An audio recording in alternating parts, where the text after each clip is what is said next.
Hoy vamos a comenzar un estudio nuevo, una serie nueva. Vamos a comenzar Filipenses. Ajá. Y antes vamos a hablar un poco de cómo comienza la iglesia de Filipenses. En Hechos 16 vamos viendo cómo Pablo va a trabajar en este lugar y vemos cómo un vendedor de carpas es encarcelado por alterar el orden público. En Hechos 16 vemos que este hombre se llamaba Pablo. Pablo es la persona clave quizá en esta parte de la historia, y el emperador del momento se llamaba Nerón. Nerón escribió un montón de libros y de esos libros no queda nada. Y Pablo escribió 13 cartas y hasta el día de hoy las estamos leyendo y Dios gobierna a su iglesia a través de sus cartas. Y muchos llaman Nerón a sus perros y Pablo a sus hijos. Así que vemos cómo Dios ha ido acomodando cada cosa en su lugar. Pero la carta esta es especial porque se le dice la carta de todo lo excelente y la carta de lo agradable.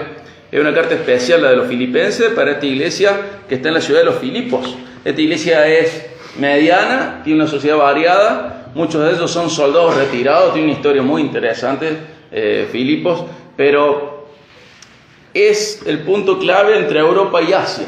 Recuerden que hasta ahora nosotros hemos estado en Asia, en la parte de Asia, ¿sí? Israel está en Asia y ahora vamos a ver cómo el Evangelio va llegando a Europa, de donde vienen nuestros abuelos. Entonces de esta manera va avanzando la iglesia, el reino de Dios. En Hechos 16 se nos cuenta un poco que Pablo ve una visión en donde un hombre de Macedonia le pide que pase y le ayude. Macedonia tiene una ciudad principal, una de las ciudades principales, si es que no es la primera en la ruta, pero dentro de la ciudad principal está Filipo. Y él ve esa visión y ese hombre le dice: por favor, ayúdanos, pasá por Macedonia, ayúdanos. Y ellos, persuadidos por Dios, salen. Hechos 16 nos va contando su historia. Entonces salen hacia Macedonia y ¿se acuerdan cómo comenzaba Pablo sus ministerios? Iba primero a un lugar. ¿Cuál era?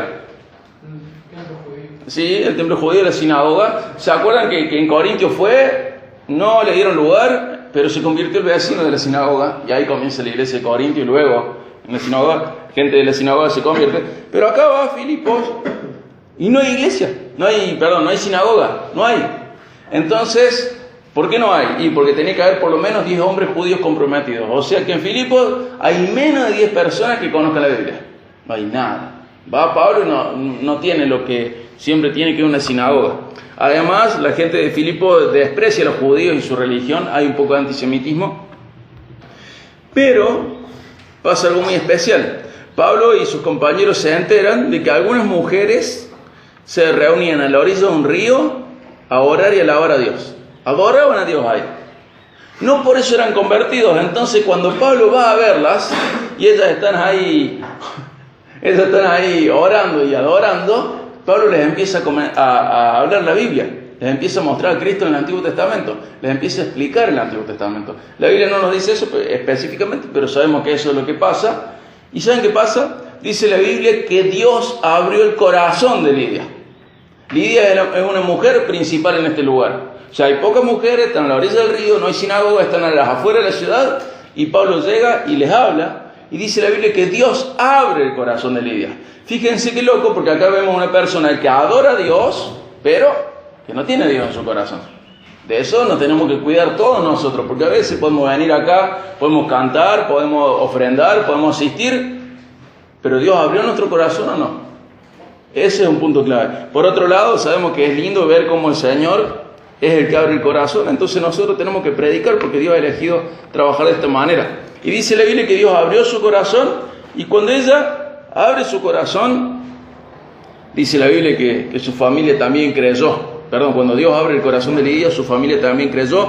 Se bautiza toda esa familia y le piden a Pablo que vaya a permanecer, a hospedarse en su casa, ¿sí? Entonces hasta ahora tenemos a Lidia, la primera convertida, la primera europea convertida de la que sabemos. Entonces tenemos a Lidia, tenemos su familia y tenemos esa casa. Pero ellos siguen yendo a esta reunión de oración, a este lugar de oración, y en el camino en el que van aparece otra mujer, una mujer que estaba endemoniada. una joven, una esclava, y le dice a todo el mundo, le dice, estos son siervos del Dios Altísimo, hablando de Pablo y Silas, y cuando lo señala así, dice, ellos les dan a conocer el camino de salvación. Fíjense qué loco, ¿dice algo que sea mentira? Dice que son siervos del Dios Altísimo, y es verdad, dice que ellos van a darles a conocer el camino de salvación, y es verdad, pero esta mujer estaba endemoniada. Fíjense, porque sabemos una persona que adoraba a Dios, pero no tenía su corazón abierto por Él. Y ahora estamos viendo una persona que canta la justa a nivel teológico, pero su corazón no tiene nada que ver con Dios, ella está endemoniada. Dice la Biblia que en el nombre de Jesús, Pablo libera a esta chica. Suponemos que se debe haber sumado a la iglesia, pero no sabemos. Pero ¿qué pasa acá? Los amos de esta esclava, porque ella la usaban para adivinar. Este espíritu era de adivinación, un demonio que le ayudaba a esta mujer a adivinar, le hacía adivinar. Entonces, estos amos lo que hacían era negocio con esta chica. Entonces, imagínense, cuando se va el demonio, perdieron el negocio. Entonces, ¿qué hacen los dueños de esta chica? Van y hacen lío y dicen, mirá, estos están perturbando nuestra ciudad, están traslocando la ciudad, están haciendo todo mal en la ciudad. Entonces ellos van y los denuncian, los echan a la cárcel, los azotan con varas a Pablo y a Silas. Pero fíjense por qué. Porque liberaron a una mujer y se les acabó el negocio. Entonces dicen que es porque son judíos, dicen que es porque alborotan la ciudad, pero los echan a la cárcel, los meten en el calabozo del fondo, los encadenan ahí, les ponen un cepo, ahora que da esta palabra de nuevo acá en auge, les ponen un cepo y quedan ellos en la peor situación dentro de la cárcel, en el calabozo más abajo. Y recuerden que estamos pensando en la fundación de Filipos. Nosotros creemos que la fundación es difícil. Fíjense a Pablo y Silas, miren a Pablo. Pero bueno, la historia sigue y vemos que a la noche hay un movimiento. ¿Y qué pasa en ese movimiento? Se caen las cadenas, se abren las puertas y aparece el carcelero. Y ve que algunos presos se fugaron y dice, bueno, ¿y ahora qué hago? Y lo ve a Pablo y Silas en su lugar y dice, bueno, ¿qué hago para ser salvo? Y ahí está el famoso versículo en el cual Pablo dice, cree en el Señor Jesucristo y serás salvo tú y toda tu casa. El carcelero también cree, o sea, ya tenemos a Lidia de su familia, y dice la Biblia que el carcelero cree, pero ellos le hablan la palabra del Señor a la familia del carcelero, y toda esa familia se bautiza, y toda esa familia cree en Dios. Entonces ya tenemos dos familias, la de Lidia y la del carcelero de Filipos, ¿sí? Y estos son re poquitos días, esto recién empieza, ya hay mucho lío, ya hay mucho azote, ya hay cárcel, ya hay persecución, ya hay antisemitismo, hay anticristianismo, ya es un panorama bastante complejo. Pero la Biblia dice que además salieron de la cárcel, fueron a la casa de Lidia, y al ver a los hermanos los consolaron y luego se fueron. Y así nace la iglesia de Filipos, una iglesia en donde hay gente rica, como Lidia, que es la primera europea convertida, y su familia. La muchacha esclava quizás creyó, el carcelero y su familia, que son clase económica media. Ya hay una casa disponible para orar y leer la Biblia. Vieron que Lidia puso su casa a disposición de Pablo. Hay maestros de la Biblia y vemos cómo Dios obra en los corazones. Y esta iglesia va a apoyar a Pablo en todos sus viajes misioneros, incluso cuando otras iglesias no lo van a hacer. ¿Se acuerdan cuando vimos la ofrenda, el tema de la ofrenda con los corintios? Pablo usa a esta iglesia de Filipos como un ejemplo para los corintios. Dice, mirá, ustedes son ricos, los filipenses son pobres. Los de Filipos son pobres, pero ustedes corintios son ricos. Y ellos no dejan de ofrendar, y ustedes sí. Entonces fíjense que Pablo pone a los filipenses como un ejemplo para los corintios, a pesar de que los corintios son ricos, los filipenses son pobres, pero los filipenses son los que ofrendan y apoyan el ministerio de Pablo. Y un tiempo después de la fundación, Pablo va a escribir esta carta. Lo más seguro es que esta carta sea escrita cuando Pablo estaba en Roma. Algunos dicen que está en Éfeso, en Cesarea, no importa. En donde esté, sí sabemos que Pablo estaba preso cuando escribe esto. Lo más probable es que sea en Roma. Estaba preso. Y Pablo, ya vamos a ver a lo largo del libro, lo ve a los de Filipenses, a los de Filipos, a los filipenses, como una corona suya, como sus amigos. Los ve como los colaboradores que Dios les ha regalado para que Pablo permanezca en el ministerio.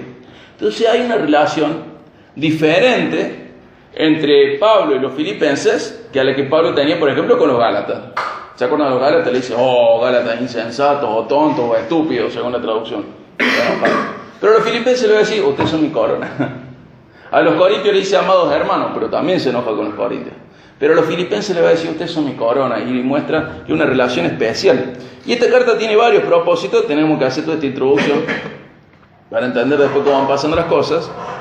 Son evitar errores, agradecer a los filipenses por su apoyo, elogiar a Epafrodito, ya vamos a ver quién es, y promover, este es un punto clave, promover la unidad de esta iglesia entre sus miembros. De esta carta donde más frases sacamos los cristianos. ¿Escucharon alguna vez todo lo puedo en Cristo que me fortalece? En esta carta. ¿Escucharon alguna vez el vivir es Cristo, el morir es ganancia? De esta carta. Hablar de esa paz que sobrepasa todo entendimiento? De esta carta. Es re cortita, pero es de donde más frases sueltas han salido. Y vamos a ver 4 temas principales. Fíjense, la unidad cristiana, el sufrimiento cristiano, las obras cristianas y la relación entre los cristianos y el mundo. O sea, unidad, sufrimiento, obras y relación con el mundo. Y ahora sí vamos a Filipenses 1. Ahora sí vamos a Filipenses 1.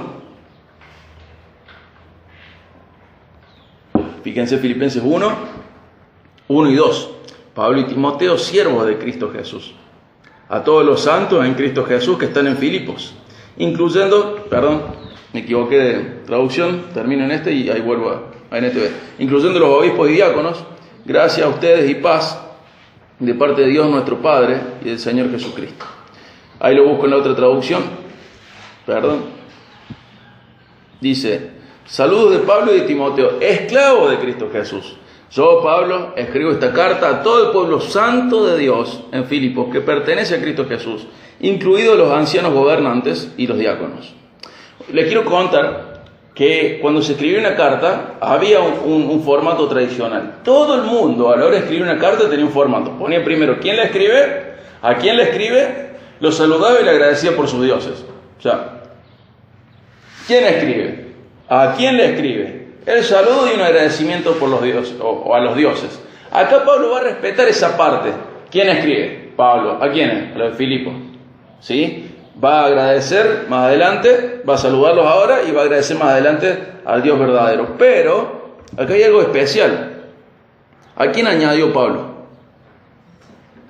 A Timoteo. Aunque el resto de la carta él habla en primera persona, porque en realidad es Pablo el que habla, el que escribe, Timoteo está con él. Y él se describe junto a Timoteo. Él es apóstol. ¿Timoteo es apóstol?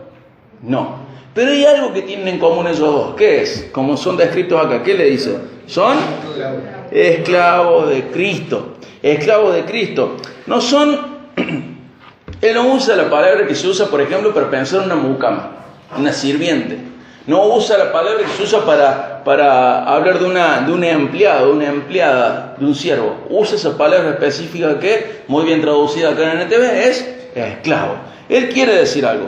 Él sabe que es una palabra que tiene un montón de significado, ¿sí? No es lo mismo decir empleado que esclavo, ¿verdad?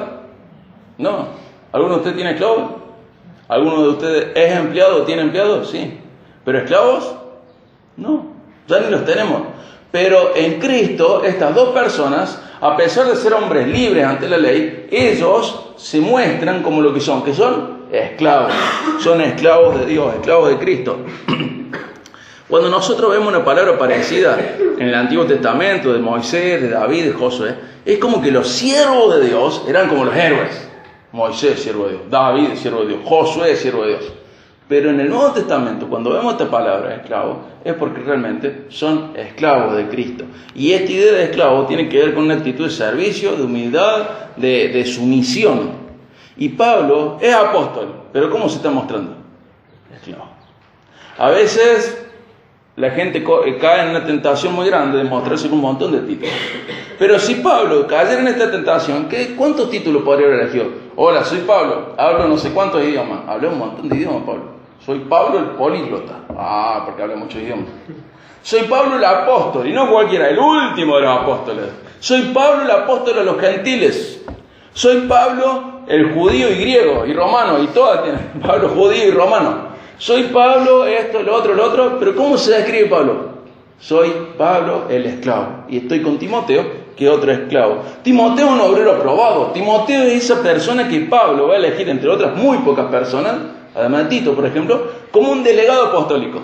Eso tampoco se repitió porque no se repitieron los apóstoles. Entonces Pablo va a decir, bueno, a ver, ¿En quién puedo confiar en el ministerio? Puedo confiar en Timoteo y en Tito. Estos son mis delegados apostólicos. Pero no dice, yo, Pablo, apóstol, y Timoteo, mi delegado apostólico, sino que él quiere dejar algo muy claro, que ellos son esclavos, que su identidad es ser esclavo.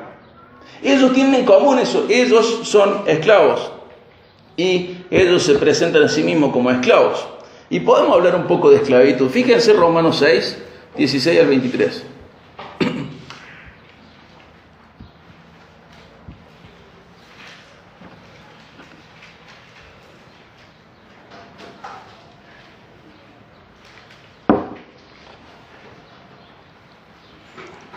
Romanos 6, 16 al 23. Dice, ¿no se dan cuenta de que uno se convierte en esclavo de todo lo que decide obedecer? Uno puede ser esclavo del pecado, lo cual lleva a la muerte, o puede decir obedecer a Dios, lo cual lleva a una vida recta. Antes ustedes eran esclavos del pecado, pero, gracias a Dios, ahora obedecen de todo corazón la enseñanza que les hemos dado. Ahora son libres de la esclavitud del pecado y se han hecho esclavos de la vida recta. ¿O sea que dejamos de ser esclavos? No. Dice, uso la ilustración de la esclavitud para ayudarles a entender todo esto, porque la naturaleza humana de ustedes es débil. En el pasado se dejaron esclavizar por la impureza y el desenfreno. ¿Algunos se dejó esclavizar por la impureza acá? Yo sí. ¿Ustedes también? ¿Por impureza? ¿Por deseos? Sí. Dice, en el pasado se dejaron esclavizar por la impureza y el desenfreno, lo cual los hundió aún más en el pecado. Ahora deben entregarse como esclavos a la vida recta para llegar a ser santos. Cuando eran esclavos del pecado, estaban libres de la obligación de hacer lo correcto. ¿Y cuál fue la consecuencia? Que ahora están avergonzados de las cosas que solían hacer, cosas que terminan en la condenación eterna. Pero ahora quedaron libres del poder del pecado y se han hecho esclavos de Dios. Ahora hacen las cosas que llevan a la santidad, que dan como resultado la vida eterna, pues la paga que deja el pecado es la muerte, pero el regalo que Dios da es la vida eterna por medio de Cristo Jesús, nuestro Señor. ¿Se dan cuenta? ¿Qué quiero decir? ¿Por qué señalo esto? Pablo puede ser un montón de cosas, ¿pero qué es? Esclavo. Timoteo puede ser un montón de cosas, un gran pastor Timoteo, ¿pero qué es el esclavo? Y nosotros, los romanos, ¿qué son? Esclavos. Y nosotros, los peñaderenses, somos esclavos. No somos otra cosa, somos esclavos. Vamos a ver más adelante, podemos decir, bueno, ¿soy un mal o un buen esclavo? ¿Soy un obediente o desobediente esclavo? ¿Soy un leal o desleal esclavo? Pero soy esclavo. Y nosotros tenemos que entender que Dios nos llama a ser los mejores esclavos que podemos ser. ¿Cómo va a ser un buen esclavo? ¿Obediente, leal o no? ¿Diligente? Entonces ver que en realidad no está en discusión si somos o no somos esclavos, lo que está en discusión es qué tipo de esclavos somos en todo caso. Nosotros usamos mucho, a veces, o tenemos en nuestro corazón, ese pasaje Juan 15 que dice, ustedes ya no son mis siervos, sino que son mis amigos, ¿se acuerdan? Pero fíjense que ahí en Juan 15:14 dice, ustedes son mis amigos, ¿sí qué? Si hacen lo que yo les mando. La idea de esclavitud nunca sale, somos propiedad suya, le pertenecemos. Aristóteles en una frase va a querer describir lo que es un esclavo. ¿Saben lo que él dice que es un esclavo? Y tiene razón, una herramienta viva. Imagínate que vos tenés una pinza y que la sabes usar, no como algunos que puedo yo mirar acá, pero que tenés una buena herramienta y la sabes usar, y vos lo usás como querés esa herramienta, ¿verdad? Y si vos no querés usar esa herramienta y necesitas otra, ¿qué haces? Agarra la otra y la usás. Y Aristóteles dice con mucha sabiduría que los esclavos son herramientas vivas. ¿Por qué? Mirá, necesito que me pongan la mesa, el esclavo pone la mesa, una herramienta, y está viva, y es para vos. Entonces Dios nos muestra de que nosotros somos esclavos y somos amigos de Jesús y hacemos lo que Él nos manda. Nosotros también sabemos muy bien ese pasaje en 2 Corintios 5:15, ¿se acuerdan que dicen, por todos murió y todos resucitó? ¿Pero para qué? Para que los que viven ya no vivan para sí mismos, sino para quién? Para aquel que murió por él. Entonces, si yo tengo que vivir para alguien, ¿qué significa? Que soy esclavo de ese alguien, soy propiedad de ese alguien. Y Dios no es que no tenía otra palabra y estaba ahí, ay, la tengo en la punta de la lengua, no me acuerdo cuál es. A ver, Pablo, espérame. Recordemos que está Dios inspirando a Pablo para escribir así. Ay, vos sabés que no sé qué palabra poner. A ver, aguántame. Escribí esclavo y después cuando me acuerdo de la otra palabra lo borramos. No. Dios no tiene falta de vocabulario, Pablo no tiene falta de vocabulario, sabe muy bien, como decía acá en los Romanos, que la metáfora más correcta para describir parte de nuestra identidad en Cristo es esta: esclavos. Somos esclavos de Cristo.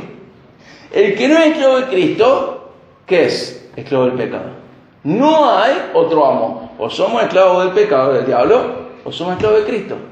O soy una herramienta viva para el pecado y para el diablo, o soy una herramienta viva para Dios. Soy esclavo de Cristo. No soy otra cosa. Soy esclavo. Luego tendremos que definir qué tipo de esclavo soy. Si soy de los buenos o de los malos, de los que sirven o no sirven. Pero soy esclavo. O soy esclavo del pecado, o soy esclavo de Cristo. Pero no hay otra manera de vivir esta vida. Y en otras situaciones, por ejemplo en Romanos 1:1 y en Tito 1:1, Pablo se va a describir a sí mismo, o se va a nombrar a sí mismo, o se va a presentar, mejor dicho, a sí mismo, de otras maneras. Va a decir, esclavo de Cristo, llamado a ser apóstol. O esclavo de Cristo, apóstol de Jesucristo. ¿Pero qué es lo que se repite siempre? Claro. Él quiere dar a conocer su identidad. Él es esclavo. No es algo que hace, él es esclavo. Entonces en todo su saludo lo que se va a repetir es esclavo. Y si no lo hace en el saludo, en otro momento en la carta va a decir, soy esclavo. Soy esclavo de Cristo. Y entiende muy bien, que no hay mejor metáfora para explicar esto. Él sabe muy bien la palabra que está usando y Dios lo inspira de manera perfecta. En un comentario que leí dice, las metas de Cristo son sus metas, hablando de Pablo y de Cristo. El llamado de Dios es la misión de Pablo. Y porque tiene la responsabilidad de cumplir el mandato de su amo, incluso cuando hacerlo resulta para él inconveniente. ¿Qué está diciendo este comentarista? Que Pablo entiende su identidad a tal punto que incluso cuando le es incómodo, le es feo cumplir con el mandato, él lo hace igual. Acá en Filipenses vamos a ver que había gente que predicaba hablando mal de Pablo. Y él dijo, bueno, mientras se predique, me la aguanto. ¿Por qué? Porque lo más importante para un esclavo no es su vida, es su misión. Su misión. La misión que tiene Pablo es de glorificar a Dios y lo va a hacer entendiendo su esclavitud a Cristo. Él es esclavo de Cristo. Y en la carta de los Filipenses va a omitir, va a sacar el apostolado. No va a decir que es apóstol, simplemente dice que él es esclavo. Pero le va a dar un título a los de Filipo. ¿Qué título les da ahí en Filipenses 1? Les da un título a ellos. ¿Cuál les da? Pueblo de Dios que pertenece a Cristo. Pueblo de Dios que pertenece. Pueblo santo. O sea, fíjense, dice Pablo y Timoteo, esclavo de Cristo. Yo escribo esta carta a todo el pueblo santo de Dios que pertenece a Cristo Jesús. Son santos. Entonces, fíjense, tenemos que entender que ellos son santos. Ser santo es ser perfecto. ¿Qué iglesia estuvimos estudiando que son flor de pecadores? Los corintios, flor de pecadores. Fíjense 1 Corintios 1:2. ¿Se acuerdan de los pecados que había en Corintios? Lindos nenes eran, ¿no? En 1 Corintios 1:2 dice, va dirigida a la iglesia de Dios en Corinto. Ustedes que han sido llamados por Dios para ser su pueblo santo. Él los hizo santos por medio de Cristo Jesús. Tal como lo hizo con todos los que en todas partes invocan el nombre de nuestro Señor Jesucristo, Señor de ellos y de nosotros. Para. ¿Cómo? ¿Ellos son pecadores los corintios? Sí, son terriblemente pecadores. ¿Son inmaduros? Un montón. ¿Son divisores? ¿Hay peleas? ¿Hay materialismo y avaricia? Sí. Pero son, ¿qué cosa? Santos. Y dice que todos los que invocamos al Señor, que somos también santos. O sea que vos no solo sos esclavo, sino que también sos santo. Parte de tu identidad es ser santo. Santo. No es ser perfecto, y los corintios nos dejan muy claro, y somos santos. No somos santos porque sabemos mucho. No somos santos porque somos muy valientes, o porque somos muy serviciales, o porque tenemos mucho tiempo en la iglesia. Somos santos pura y exclusivamente porque Dios nos eligió para ser santos. Porque Dios nos llamó para ser santos. Porque Dios nos compró con la sangre de Cristo para ser santos. ¿Por qué soy santo? ¿Porque sé mucho? No. ¿Por qué soy santo? ¿Porque sirvo mucho en la iglesia? No. ¿Por qué soy santo? Porque Dios lo quiso. ¿Por qué sos santo vos? Porque Dios lo quiso. Hay que ver si la declaración de Dios sobre tu vida, de decirte, che, Alan, che, Gustavo, che, Rodolfo, sos santo, hay que ver si tiene coherencia con la vida de cada uno. Pero sos santo, sos esclavo, pero sos santo, santo, santo, santo. Son personas, dice un comentarista, que a pesar de su pecado, Dios los ha señalado, los ha reclamado, los ha requerido para que estén bajo su mando, controladas y utilizadas por aquel que es santo. Y dice que la santidad del pueblo de Dios se sostiene en Cristo Jesús, y es por Él que somos santos, y solo desde este punto de vista uno de nosotros puede ser santo. Vos sos santo. Si vos sos elegido por Dios y sos amado por Dios, vos sos santo. Yo no te voy a prender ninguna vela. Espero que vos no me prendas nunca ninguna vela, pero sos santo. Sos santo. Algunos tienen más pinta de santo, otros tienen menos pinta de santo, pero sos santo. Dios te ha declarado santo. ¿Esto te gusta o no te gusta? A pesar de tu vida, Dios dice que sos santo. Es más, en otra parte va a decir, los llamó no por las obras de ustedes, sino porque el llamado de Él es santo. A pesar de tus obras, Dios te llama y te declara santo. Y Él puede estar en paz con los santos. Pero esto de ser santo y ser declarado santo tiene responsabilidades. En algún momento mencionamos, por ejemplo, Efesios 4.1, que dice que tenemos que llevar una vida digna del llamado que recibimos. Entonces Dios nos llama a ser santos, nos declara santos, pero está nuestra vida por otro lado. Y Sucre Micheleno, Miguel Núñez dicen, bueno, esto, no sé si es de ellos la ilustración, pero dice, esto es como una balanza. Por un lado está la declaración de Dios sobre tu vida. ¿Cómo te declaró Dios? ¿Cómo? Santo. Pero por otro lado está tu vida. Que sea digna la vida de lo que Dios dijo de vos, es lo que corresponde. ¿Cómo una vida va a ser más digna del llamado que recibió? Creciendo en santidad. ¿Me explico? Es como que un lado está lo que Dios dijo de vos. Dios dijo de vos que vos sos santo y te hizo santo. Pero por otro lado está tu vida, como viví todos los días, como viví del lunes a lunes. Como te acostás, como te levantás, las cosas que haces, las cosas que decís, las cosas que pensás, las cosas que publicás, las cosas que deseás. Y Pablo dice, guarda, porque vos tenés que llevar una vida digna del llamado que recibiste. Tu llamado es santo, y que sea una vida digna es como poner las dos cosas en la balanza y que sea cada vez más parejo. Nunca ninguno de nosotros tiene hay absoluto igual entre el llamado que recibió y lo que es. Pero uno tiene que empezar a buscar la manera en la cual sea cada día más coherente llamarnos santos. ¿Me explico? ¿Cómo va a ser más coherente que me llamen santo? Porque mi vida está caminando conforme a la santidad que Dios pide de mí. ¿Sí? En Efesios 5.3 también va a hablar de las conversaciones. Hablando de las conversaciones, dice que tenemos que hablar como corresponde a los santos. Por ejemplo, ¿cómo corresponde a los santos hablar? ¿Qué me podrían decir? Ustedes saben un montón de esto.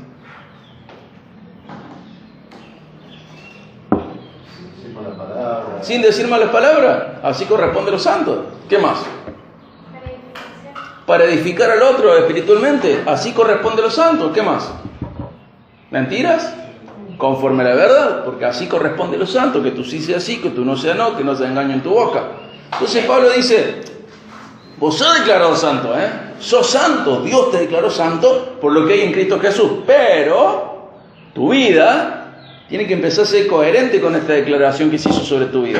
Incluso tus conversaciones tienen que ser coherentes con lo que Dios declaró sobre tu vida. Y tiene que haber eso que corresponde. Dios te declaró santo y vos tenés que aprender a vivir cada vez más en santidad. Entonces,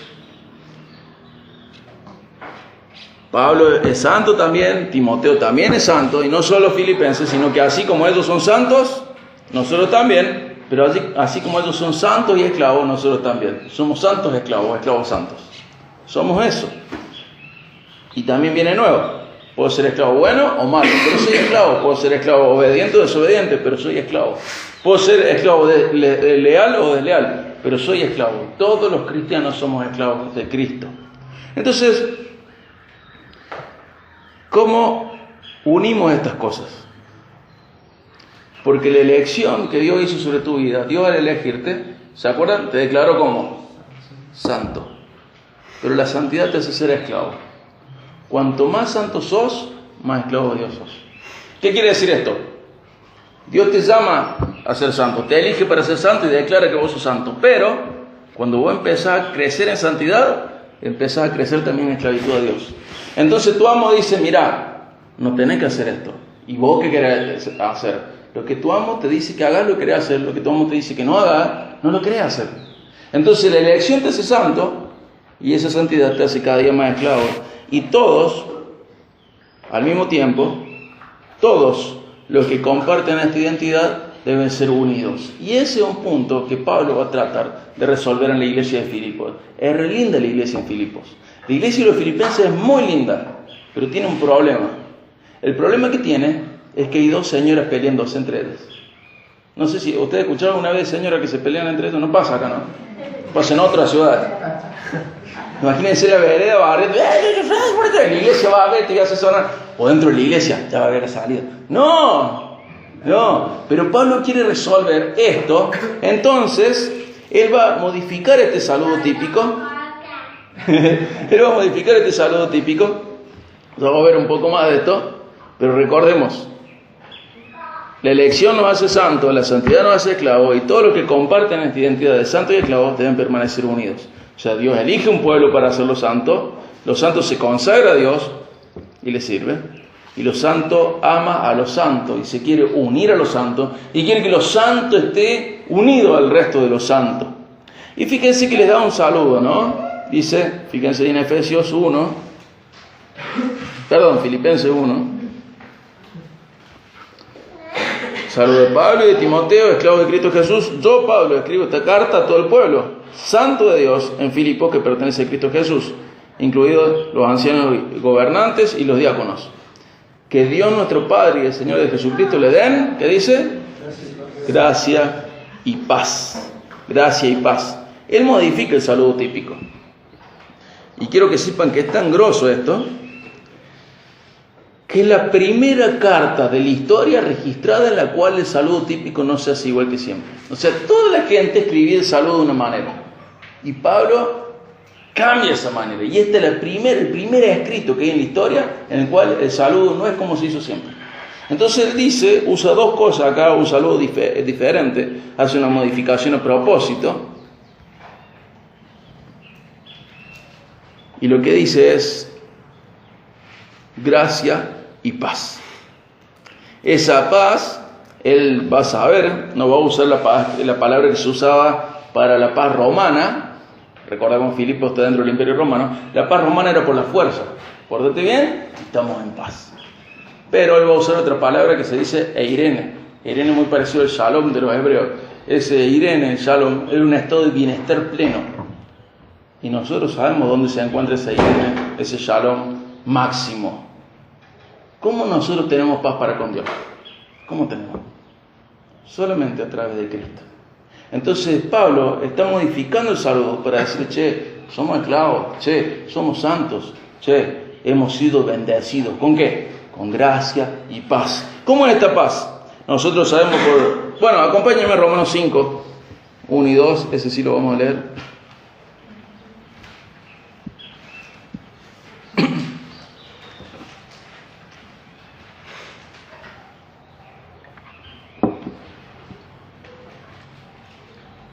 Dice Romanos 5, 1 y 2, por lo tanto, ya que fuimos declarados justos a los ojos de Dios por medio de la fe, tenemos paz para con Dios.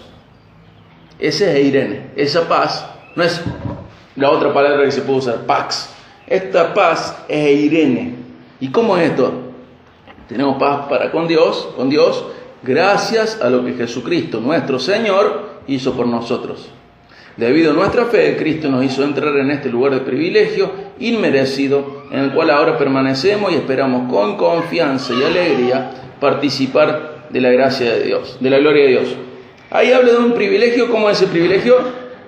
Inmerecido. ¿Qué palabra se puede poner ahí? Gracia. La paz es una gracia, ¿sí? Es un regalo. La paz viene junto con esta gracia y con la gracia. Luego en Romanos 3, antes en Romanos 3, Pablo va a decir que Dios a través de Cristo logra la propiciación por su sangre a través de la fe. Lo que tenemos que entender es que nosotros tenemos paz para con Dios por medio de nuestro Señor Jesucristo. No es la paz que ofrecía Roma, es una paz que ofrece Dios a través de Cristo. Es una paz profunda. Y este comienzo de la carta podría haber sido totalmente informal, formal, podría haber sido vacío de significado teológico, podría no tener nada para nosotros. Que hubiera dicho, Pablo le escribe otra carta a los filipenses, saludos. Pero fíjense cómo él modificó el contenido del saludo típico, pero si para, esclavos a los santos que son bendecidos. Esclavos a los santos que son bendecidos. ¿Cuál es la bendición? Gracia y paz y gracia, ¿no? Entonces, este saludo es aprovechado por Pablo y es la introducción perfecta para lo que viene en la carta que vamos a ver más adelante. Pero lo que Pablo quiere lograr es que la iglesia se una. Con esto, bueno, lo digo de otra manera, para lograr unidad hace falta humildad. ¿Sí? Hace falta humildad. Si todos somos soberbios, ¿nos podemos unir? No. Si somos humildes, sí nos podemos unir. Pablo se está poniendo de ejemplo de humildad. Sí. ¿Cómo se está llamando a sí mismo? Entonces vemos que Pablo se pone ejemplo a él mismo porque lo está haciendo. En el Filipenses 2 va a imitar el máximo ejemplo de humildad que es Cristo. Pero él desea que la iglesia se una. Y para que se una tiene que haber humildad. Y para que haya humildad cada uno tiene que recordar su identidad. Ahora hay una pregunta. Como él va a buscar a través de esta carta que se solucionen varias cosas, pero una principal que es que la iglesia esté unida. ¿Esta unidad es más importante que la santidad? ¿Será más importante la unidad que la santidad? Eso lo tenemos que saber, porque hay gente que está dispuesta a hacer de todo para unirse con otra, pero no es un llamado a la unidad fuera de la santidad. Recordemos, esclavos, santos. Humildes, pero santos. ¿Será más importante la unidad que la verdad? Tampoco. La verdad es mucho más importante que la unidad. Entonces yo puedo distanciarme de otro que no anda en la verdad. Sí, es más, Dios me llama a distanciarme. Le puedo predicar, pero no tener esa comunión que estamos buscando a través de la unidad. ¿Sí? La santidad es más importante que la unidad. La verdad es más importante que la unidad. ¿Por qué digo esto? Porque a veces las iglesias se sienten tentadas a unirse a otras iglesias en donde no hay santidad o en donde no hay verdad. O nosotros como personas nos unimos a otras personas y para. Acá no hay santidad. Y Dios no me llama a unirme a eso. Dios me llama a predicarlo y a convertirlo a eso. Pero no a mí a Él, sino a Él a mí. Se guarda. Porque en realidad la santidad es más importante que la unidad. La verdad es más importante que la unidad. Pero tenemos que entender algo que no es tan fácil de saber. Por ejemplo, ¿qué cosas podría usar cada uno de nosotros para ser cada día más santo? ¿Qué me podrían decir? Leer la Biblia todos los días. Orar. Aplicar la Biblia.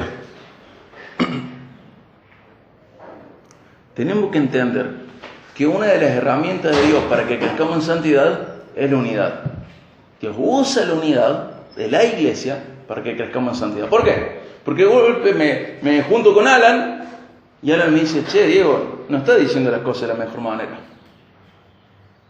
¿Y cómo las tengo que hacer yo? Siempre uno tiene que hacer las cosas de la mejor manera en todo. Entonces, él es usado por Dios en esta convivencia para señalarme que yo puedo seguir creciendo en santidad. Entonces, esto es lo que los filipenses no estaban entendiendo. Y que Dios va a hacer que entiendan a través de esta carta. Que la unidad es una herramienta de santificación. Si yo quiero ser perfecto, yo puedo hacer dos cosas. Buscar madurar o aislarme. Porque cuando me aíslo, ¿qué le digo? Al espejo. Espejito, ¿cuál es el más bonito? ¿Cuál es el más santo de acá? En esta pieza me meto solo en el baño. Y me miro al espejo y digo, en esta habitación, ¿quién es el más santo de la habitación? Y yo soy el único que estoy. Y hay gente que se aísla y se considera santa a sí misma, y sabia, y prudente, y madura, pero porque está aislada. Pero cuando empieza a convivir, ahí empieza a notar que no sos tan santo, porque el otro es más santo y va a decir, uy, sí, el otro es más santo. O capaz que el otro no es más santo, pero te hace ver o te hace saber de que vos no sos santo. Entonces tenemos que entender que la unidad, la convivencia, la comunión, la unión, el compartir tiempo, es una herramienta de Dios para la santificación. Entonces a la hora de vernos, ustedes que vienen acá es más fácil, a mí me es más fácil en Córdoba, o fluye de otra manera, entender que cuando pasamos tiempo juntos, es también una herramienta de Dios, al igual que leer la Biblia, que orar, que obedecer. La unidad, la comunión, es una herramienta de santificación. Entonces, ver el valor de la unidad de esta manera también. Pero, recordemos, la santidad de los filipenses está amenazada por su falta de unidad. La santidad de esta iglesia, de los filipenses, está amenazada por su falta de unidad. Para unirse, necesitan humildad y recordar cuán bendecidos son por el Señor. ¿Cómo es esto? Humildad. Sos esclavo. Sos bendecido por el Señor. Sos santo, tenés gracia y paz de Dios en Cristo Jesús. Entonces son 3 puntos claves: esclavo, santo y bendecido, con gracia y paz. Pero nosotros cuando pensamos en esclavos, a veces somos medio simplistas. Entonces tenemos que hacer un ejercicio. Un esclavo, tenemos que llevar las cosas a la tierra, a nuestro día a día. ¿Un esclavo tiene derechos? Si yo me pongo de novio en yugo desigual, ¿qué estoy ejerciendo ahí? Mi desobediencia, no tengo derecho. Pero Dios me lo permite, sí, Dios te lo permite y no te tira un rayo como toro, por lo menos todavía no. Pero no tenés ese derecho, tu rey dijo que no lo tenías que hacer. Sos su esclavo. Por eso le decís Señor a Jesús, porque cuando vos le decís Señor a Él, vos te estás poniendo en lugar de esclavo. Si no, no le digas Señor. Señor, si le decís Señor es porque le va a obedecer. Entonces, no ser simplista con esta esclavitud. Somos esclavos y nuestro amo, nuestro Señor, dice cosas y nosotros buscamos obedecerlas porque somos esclavos. ¿Qué le pasa al esclavo que es desobediente? ¿No es así? Y Dios dice, incluso a los hijos, a los que amo, los disciplino. Se guarda porque también sos hijo. Sos esclavo. Si como esclavo, si sos esclavo, te va a disciplinar. Soy hijo también. Se guarda. Soy esclavo, no seas simplista. Analizar y decir, ¿qué cosa de mi vida la hago como yo quiero y no como la hace mi Señor? Santo, no seas simplista tampoco. No creas que esto es tan fácil de decir, sí, soy santo, dejo de decir malas palabras, dejo de fumar, dejo de tomar. No seas simplista. Conságrate a Dios y mira la unidad, el pasar tiempo con otros como una herramienta para crecer en santidad. Busca todas las maneras que Dios te da para que vos crezcas en santidad. Y sos bendecido con gracia y paz. Tampoco seas simplista. Fíjate que Dios le puso un precio a la paz que tiene con vos, la sangre de Cristo. Y luego en Hebreos dice, guarda, no hay que tomar como poca cosa ese sacrificio. A Dios no le gusta. La paz que vos tenés con Dios fue comprada a un precio muy alto, el más alto de todos. Entonces, tomarte en serio esto de valorar las bendiciones para que tu vida sea coherente con lo que Dios dice de vos. Dios dice que sos santo, Dios dice que sos amado, Dios dice que sos bendecido con gracia y con paz, y Dios dice que sos esclavo. Y así le dijo a los filipenses, y nosotros necesitamos lo mismo, recordar cuán bendecidos somos por el Señor y recordar nuestra identidad, ¿sí? Vamos a orar, pero recordemos, esclavos, santos y bendecidos. Vamos a orar para finalizar.